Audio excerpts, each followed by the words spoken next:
We left off in the dark, December 18th, 2013.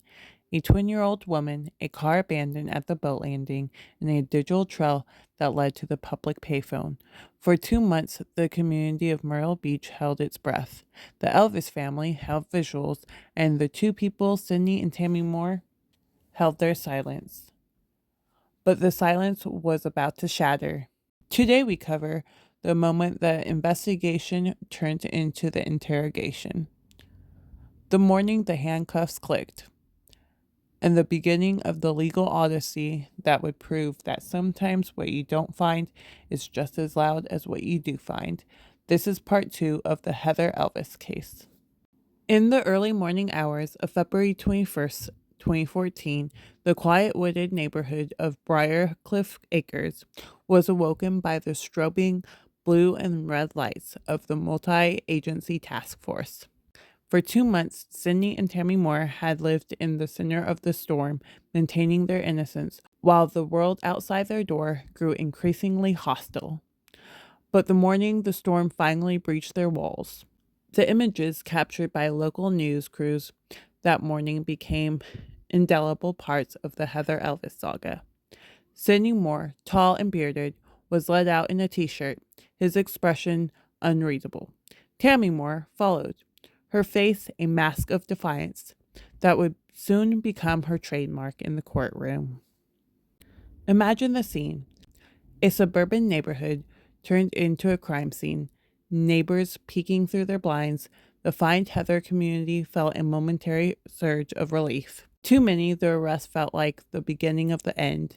In reality, it was just the start of a decade-long battle for the truth.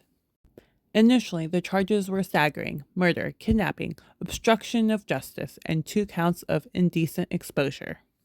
Let's stop there. The indecent exposure charges, stemming from the photos the couple had allegedly taken of themselves in public places, seemed almost salacious and secondary, but for the prosecution, they served as a vital purpose. They painted a picture of a couple who believed they were above the rules.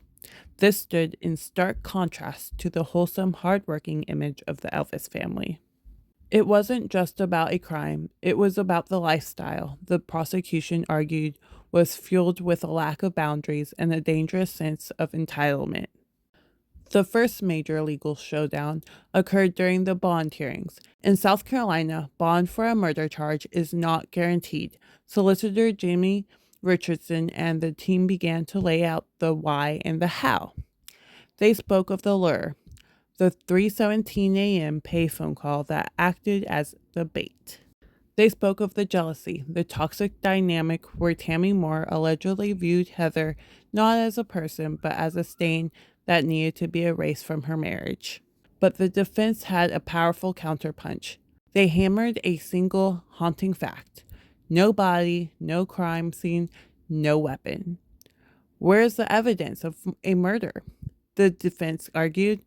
They pointed out that while the Moore's truck was seen on camera, there was no forensics evidence, no blood, no hair, no DNA linking Heather Elvis to the interior of that vehicle. They argued that the prosecution was building a house of cards made of maybe and perhaps.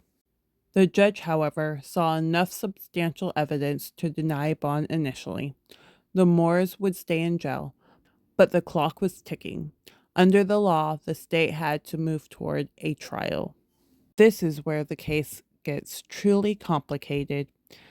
Without a body, the path was treacherous. How do you prove a murder when you can't even prove where it happened? Over the next several years, the charges would be dropped, then reinstated. Trials would end up in hung juries. The Moores would be released on bond and then sent back. The Moores would be released on bond, then sent back to prison for 30 years, not for murder, but for kidnapping and conspiracy. The arrest in February 2014 felt like a victory, but the Find Heather community would soon learn that the legal system is not a straight line to justice. The arrest in February 2014 felt like a victory, but the Find Heather community would soon learn that the legal system is not a straight line to justice, it's a maze. But the raid of February 21st wasn't just a physical search of a home, it was the accumulation of digital siege while the public was lighting, pitting candles, and sharing Find Heather posters. The Horry County Police and SLED were quietly monitoring a different kind of activity. Tammy Moore wasn't just maintaining her innocence, she was active, very active, on social media. The narrative wasn't just about a missing girl, it was a battleground.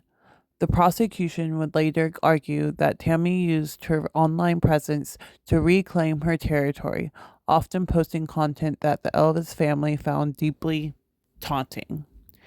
Think about the psychological weight of that.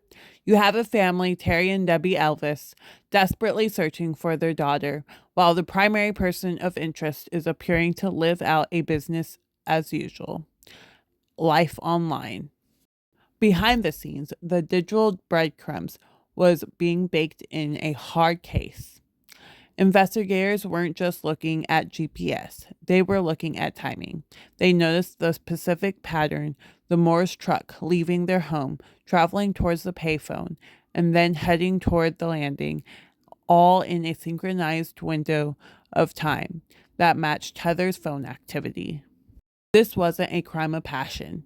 In the heat of the moment, the more the police looked at the data, the more it looked like a calculated hunt. The lure wasn't just a phone call, it was a final step in a plan that had been brewing since Tammy first discovered the affair. One of the most agonizing aspects of the early 2014 investigation was the lack of the smoking gun forensics. When SLED South Carolina Law Enforcement Division processed the Moore's black Ford 5150, they were looking for hair, a drop of blood, or a fiber that placed Heather Elvis inside the truck. They found nothing. But in true crime, sometimes nothing is an answer in of itself. Investigators noted that the truck appeared to have been meticulously cleaned. To the prosecution, this wasn't just a tidy vehicle, it was evidence of a forensic countermeasure.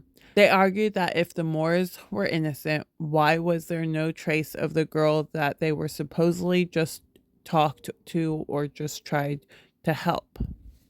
While the forensics were silent, the surveillance footage was screaming. Detectives spent thousands of man hours reviewing grainy CCTV footage from the local businesses.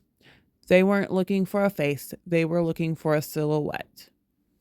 They tracked a dark truck matching the unique markers of the Moore's vehicle, moving into a predatory loop.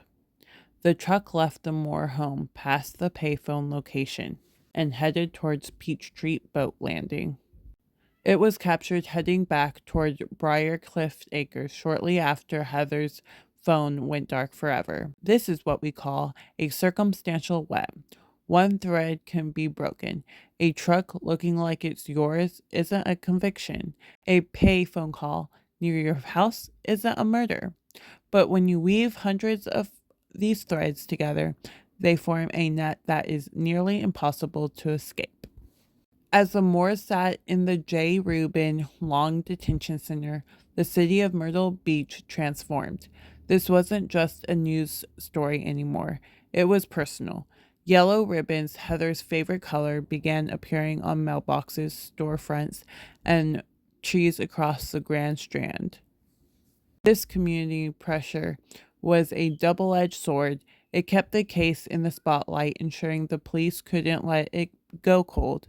But it also created a trial for social media that the defense would later use to argue that Sidney and Tammy Moorer could never get a fair trial in Horry County. The Elvis family, led by Terry and Debbie, became the face of the parents' worst nightmare. Their grace under the spotlight stood in such a sharp contrast to the defiant, almost mocking tone the Moore's defense that the public's mind was made up long before the jury was even sworn in.